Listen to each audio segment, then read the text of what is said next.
Hello, very good morning friends. मेरा नाम अंशु है। मैं आपको जीके पढ़ाऊंगी और जीके की शुरुआत हम इंडियन जीके से करेंगे। इंडियन जीके में सबसे पहले हम इंडियन हिस्ट्री पढ़ेंगे और यहाँ पे आपको हर चीज़ बहुत ही कॉन्सेप्ट से, बहुत ही बेसिक से पढ़ाई जाएगी। हर टॉपिक की पीडीएफ आपको प्रोवाइड कराई जाएगी, प्लस हर टॉपिक के क्वेश्चंस आपको हमारे टेलीग्राम चैनल पे मिल जाएंगे, जहाँ से आप उन क्वेश्चंस को अटेंड करके न केवल अपने टॉपिक स्ट्रॉन्ग कर सकते हैं, बल्कि अपनी रैंक भी पता लगा सकते हैं। तो आइए, बिना टाइम वेस्ट किए हुए आज के टॉपिक की शुरुआत करते हैं। प्राचीन भारत का इतिहास। इतिहास को जानने के लिए बहुत ज़रूरी है सबसे पहले हमें पता हो इतिहास की क्या विशेषताएं होती है। तो आइए इतिहास की विशेषताओं को पढ़ते हैं।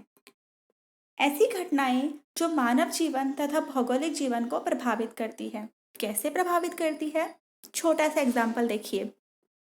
आदिवासियों की जीवन जीने की स्थिति और सिंधु सभ्यता घाटी के जीवन जीने की स्थिति में अंतर होता है। इसी तरीके से सिंधु सभ्यता घाटी के लोगों के जीवन जीने की स्थिति और वैदिक सभ्यता के लोगों के जीवन जीने की स्थिति में अंतर है, और उन तीनों के कंपैरिजन में हमारी जीवन जीने की स्थिति में अंतर है। तो हम कह सकते हैं कि इतिहास मानव जीवन को प्रभावित करता है। दूसरी विशेषता है क्रमबद्धता। इतिहास में क्रमबद्धता का होना बहुत जरूरी है। जैसे आदिवासियों की तुलना में देखें तो सिंधु सभ्यता के लोगों का जीवन जीने का तरीका उन्नत था। सिंधु सभ्यता के कंपैरिजन में वैदिक सभ्यता का, और वैदिक सभ्यता के कंपैरिजन में हमारा। उन्नत से तात्पर्य है टेक्नोलॉजीज। उस समय जितनी टेक्नोलॉजीज नहीं थी उतनी टेक्नोलॉजीज आज है। आज जितनी नहीं है उससे ज़्यादा आगे आएंगी। मतलब एक क्रमबद्ध तरीके से ये बढ़ रहा है। तीसरा है साक्ष्य। इतिहास तभी लिखा या पढ़ा जा सकता है जब हमारे पास उसके साक्ष्य हों। साक्ष्य होंगे तभी तो हम पता लगा सकते हैं कि उस समय क्या हुआ था।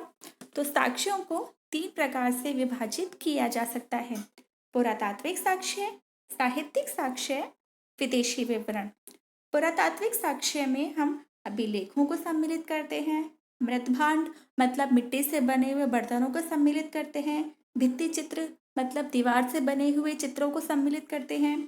मृण मूर्तियां, स्मारक या दुर्ग, इन सभी चीजों को हम पुरातात्विक साक्ष्य में सम्मिलित करते हैं। सबसे पहला है अभिलेख, जो बहुत इंपॉर्टेंट है। अभिलेख, अभिलेख देखिए 2 शब्दों से मिलकर बना है, अभि प्लस लेख। अभिलेख मतलब उभरा हुआ, किसी चीज के ऊपर लिखा हुआ लेख। अभिलेख में हम शिलालेखों को, सिक्कों को, मुद्रा अभिलेखों को, स्तंभ लेखों को, गुहा लेखों को, इन सभी को सम्मिलित करते हैं। स्तंभ लेख, गुहा अभिलेख और शिलालेख, ये तीनों बहुत ही इम्पॉर्टेंट है, जो आगे आने वाले साम्राज्य में काफी लोगों ने लिखे हैं। इसको हम एक बार डायग्राम से देख लेते हैं। देखिए, ये होता है शिलालेख, जिसमें इस तरह की कुछ आकृति होती है, लाइनें बनी हुई होती हैं। हर एक लाइन एक शिलालेख होती है। इनकी कुल संख्या है 14, और ये हमें टोटल 8 स्थानों से प्राप्त हुए हैं। दूसरा देखिए स्तंभलेख, इस तरह की आकृति होती है। ये आपको जो नीचे दिख रहा है ना, इन्हें बोलते हैं अवांगमुखी कमल। ऊपर एक पशु की मूर्ति बनाना अनिवार्य था। स्तंभ लेखों को लिखने के लिए सिर्फ और सिर्फ चुनार पीले पत्थरों का उपयोग किया जाता था। चमकदार पॉलिश होती थी। इनकी भी कुल संख्या कितनी थी?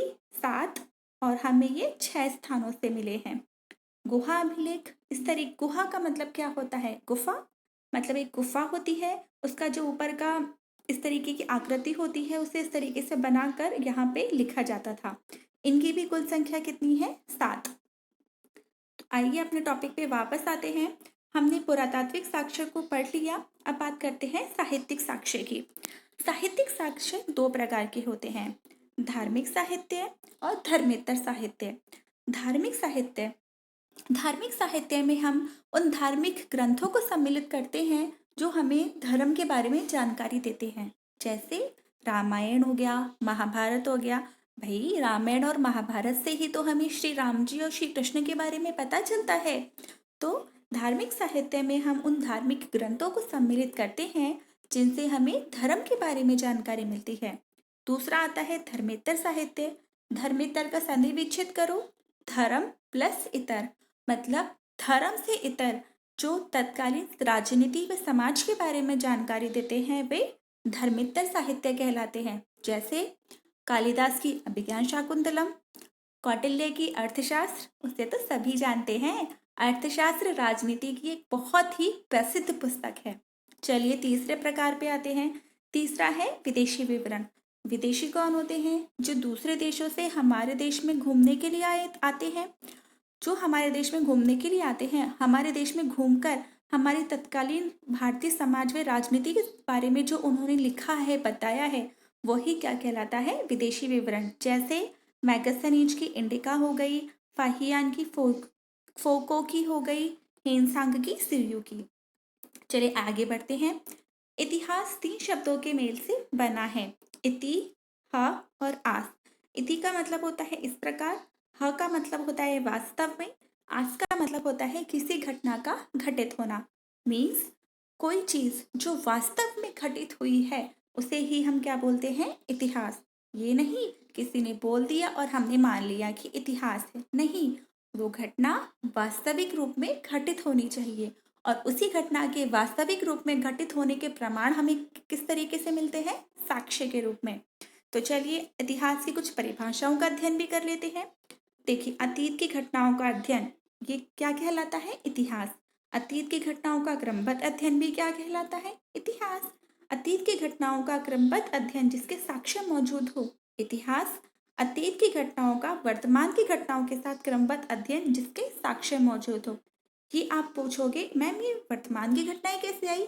देखिए अभी हम सभी लोग कोरोना से लड़ रही हैं, पूरा विश्व कोरोना की चपेट में है, तो हम सभी लोगों के लिए कोरोना क्या है? वर्तमान स्थिति। लेकिन हमसे आगे आने वाली जो पीढ़ियां आएंगी उनके लिए क्या होगा? ये इतिहास। तो हुआ ना, हमारी वर्तमान की स्थितियां, घटनाएं आगे आने वाली पीढ़ियों के लिए इतिहास। तो हम कह सकते हैं कि अतीत की घटनाओं का वर्तमान की घटनाओं के साथ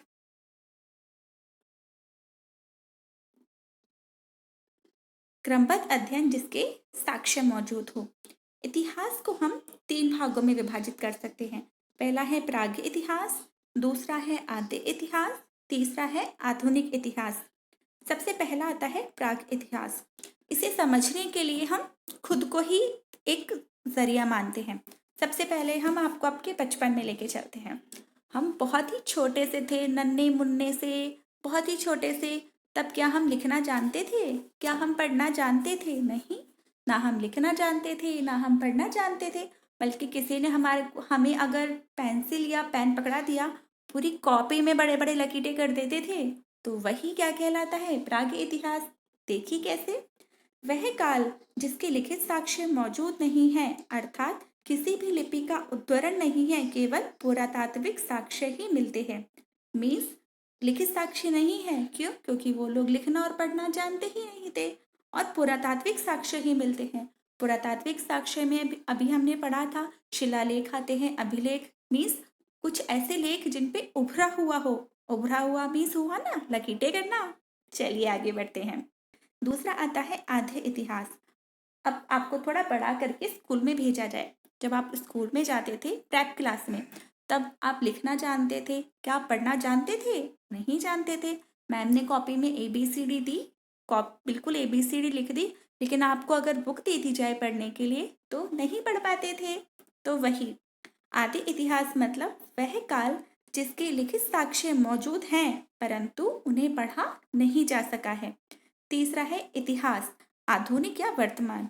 अभी आप लोग पढ़ना भी जानते हैं, आप लोग लिखना भी जानते हैं, तो हुआ ना वर्तमान इतिहास। अब एक चीज और देखिए, आद्य। हिंदी ग्रामर में आपने पढ़ा होगा, 2 वर्ड होते हैं, अध्य और आद्य। अध्य का मतलब आज, आद्य का मतलब प्राचीन। तो आद्य इतिहास को हम प्राचीन इतिहास बोलते हैं। इसी तरीके से हिंदी व्याकरण में 2 शब्द और होते हैं, प्राचीन और प्राचीनतम। प्राचीन का मतलब पुराना, प्राचीनतम का मतलब प्राचीन से भी पुराना। और प्राग इतिहास प्राचीन से भी पुराना इतिहास होने के कारण इसे हम प्राचीनतम इतिहास बोलते हैं। इसलिए इसे कहते हैं ज्ञात इतिहास से पूर्व का इतिहास, जिसे उद्घाटित किया था प्राइम रोज जी सर ने। चलिए आगे बढ़ते हैं। अब बात करते हैं हम पाषाण काल युग की। तो देखिए, 1842 ईस्वी में कर्नाटक के रायचूर जिले के लिंगसुवर नामक गांव से कुछ पाषाणकालीन औजार मिले थे। उन्हीं के आधार पर हमने पाषाणकाल जो युग था उसे 3 प्रकार से विभाजित किया है: पुरा पाषाण काल, मध्य पाषाण काल और नव पाषाण काल। सबसे पहले हम बात करेंगे पुरा पाषाण काल की। पुरा पाषाण काल में, चलिए वापस आपको आपके बचपन में ले जाया जाए। अच्छा, आप वापस अपने बचपन में जाइए, जब आप वही वापस वो नन्हे मुन्ने छोटे से बच्चे थे। तब क्या करते थे? बहुत तेज तेज जब भूख लगती थी तो रोते थे, और सबको आपको देख के बहुत दया आती थी कि इसे दूध पिला दो भाई, ये रो रहा है। और आप क्या करते थे? अगर कोई भी अजनबी दिखता था तो जोर जोर से रोने लग जाते थे। मम्मी मम्मी मम्मी तो नहीं बोलते थे, बहुत छोटे थे इसलिए, पर बहुत तेज तेज रोने लग जाते थे। और थोड़े से बड़े हुए, जब चलना सीखा तो पूरे घर में घूमते रहते थे ना। तो वही यहाँ भी आएगा। इस काल में आदि मानव की उत्पत्ति मानी जाती है। इस काल के दौरान आदि मानव की स्थिति दयनीय थी, आपकी भी दयनीय थी। यायावर जीवन व्यतीत करता था। यायावर मतलब इधर से उधर घूमता रहता था। इस काल में आदि मानव केवल शिकार करता था। शिकार करने हेतु उसने पत्थर से औजार बनाने प्रारंभ किए थे। अब स्टार्टिंग अवस्था थी आदिमानव की, तो औजार भी कैसे बनाएगा? बहुत बड़े बड़े। आदिमानव ने सर्वप्रथम जो औजार बनाया था वो था हस्तकुठार, जिसे इंग्लिश में बोलते हैं हम हैंड एक्स। 1863 में रॉबर्ट ब्रशफुट ने कर्नाटक के पल्लवरम नामक स्थान से हस्तकुठार को प्राप्त किया था। इस काल के औजारों का आकार बड़ा होता था, क्योंकि वो औजार बनाना अच्छे से अभी नहीं जानता था, इसलिए औजार कैसे बनाएगा? बहुत बड़े बड़े। आदिमानव ने इस काल में समूह में रहना प्रारंभ नहीं किया। जैसे आप अजनबी को देख के रोते थे ना, मम्मी मम्मी, वैसे ही। और वह केवल क्या था? उपभोक्ता था। चलिए दूसरे में आते हैं, मध्य पाषाण काल। इस काल के दौरान, हाँ, थोड़ा सा आपको अब बढ़ा कर दिया जाए। जब आप थोड़े से बड़े हुए, स्कूल में गए, तो वहाँ पे आपके बहुत सारे फ्रेंड्स दिखे, बहुत सारे आपको आपके फ्रेंड्स दिखे, तो आपका समूह बन गया। लेकिन क्या आपको मम्मी जब खाना खिलाती थी एक जगह बैठ के खाते थे? नहीं, पूरे घर में इधर से उधर घूमते रहते थे, और मम्मा आपके साथ पीछे पीछे खाना लेके घूमती रहती थी। तो वही हमें बस यहाँ पे अप्लाई करना है। इस काल के दौरान आदिमानव ने समूह में रहना प्रारंभ किया और पशुपालन भी प्रारंभ कर दिया। सर्वप्रथम उसने कुत्ते को अपना पालतू बनाया। ये बहुत इंपॉर्टेंट क्वेश्चन है, कई बार पूछा जा चुका है कि आदिमानव ने सबसे पहले किस पशु को अपना पालतू बनाया था। इस काल के औजारों का आकार छोटा था, जिन्हें सूक्ष्म पाषाण या इंग्लिश में मैग्रोलिथ्स कहा जाता था। क्योंकि जब आप स्कूल जाने लग गए थे तो आपकी लिखावट में क्या आ गया था? अच्छी होने लग गई थी, सुंदर लिखने लग गए थे। इसी कारण से औजारों का आकार भी कैसा हो गया? छोटा। इस काल में आदिमानव की स्थिति यायावर थी। पूरे घर में जैसे आप घूमते रहते थे, शिकार तो वो करता ही था। पशुपालन के प्राचीनतम जो साक्ष्य है वो आजमगढ़ यूपी और राजस्थान में कोठारी नदी के पास बागौर भीलवाड़ा से मिलते हैं। तीसरा है नवपाषाण काल।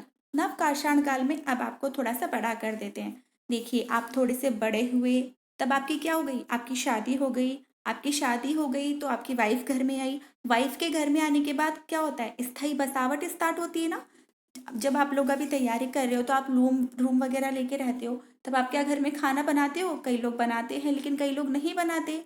कई लोग नहीं बनाते, लेकिन वाइफ आ जाती है, तब तो खाना घर में ही बनेगा। तो वो खाना किस पे बनाएंगी? गैस पे, मतलब आग पे। तो नवपाषाण काल में ही किसका आविष्कार हुआ? आग का आविष्कार हुआ। किस चीज की स्टार्टिंग हुई? स्थायी बसावट की स्टार्टिंग हुई। अब गाँवों में जब शादी होती है, जब ऐसे घूमते रहते हैं पहले, लेकिन जब शादी होती है तो बोलते हैं ना, पापा बेटा कुछ काम कर ले खेतों में जाके। तो वो क्या करता है? कृषि स्टार्ट करता है। तो वैसे ही नवपाषाण काल में क्या हुआ? कृषि करना स्टार्ट हुआ। अब कृषि करने के लिए इतना सारा अनाज घर तक कैसे लाएगा? कंधा तो दुख ही जाएगा। तो उसने क्या बनाई? बैलगाड़ी। मान लो एक बार कुछ उसने साधन बनाया। साधन बनाने के लिए क्या चाहिए उसे? पहिया चाहिए। तो किसका आविष्कार हो गया? पहिए का आविष्कार हो गया। तो वही हम पढ़ेंगे। इस काल के दौरान आदिमानव ने आग का आविष्कार किया। इस काल में आदिमानव ने स्थायी बसावट प्रारंभ की, कृषि करना प्रारंभ किया। पहिए का आविष्कार सबसे क्रांतिकारी आविष्कार माना जाता है। आदिमानव ने सर्वप्रथम तांबा धातु का प्रयोग किया और अनाज के भंडारण हेतु उसने किसका निर्माण किया? मृद भांडों का निर्माण किया। मेहरगढ़ पाकिस्तान से नवपाषाण की स्थायी बसावट के प्राचीनतम साक्ष्य मिलते हैं। अब ये जो डायग्राम है ये उसके औजारों का है। जब वो पुरापाषाण काल में था और कुछ भी बनाना नहीं जानता था तब वो इस तरीके के बनाता था औजार। जब धीरे धीरे उस अच्छे औजार बनाने लग गया तो इस तरीके से उसके औजारों में क्या हुआ, छोटापन आने लग गया। तो इस तरीके से आज हमने पढ़ा है प्राचीन भारत का इतिहास। अगर आपको हमारा चैनल अच्छा लगा हुआ हो प्लीज़ इसे लाइक कीजिए, शेयर कीजिए एंड सब्सक्राइब कीजिए। Thank you so much.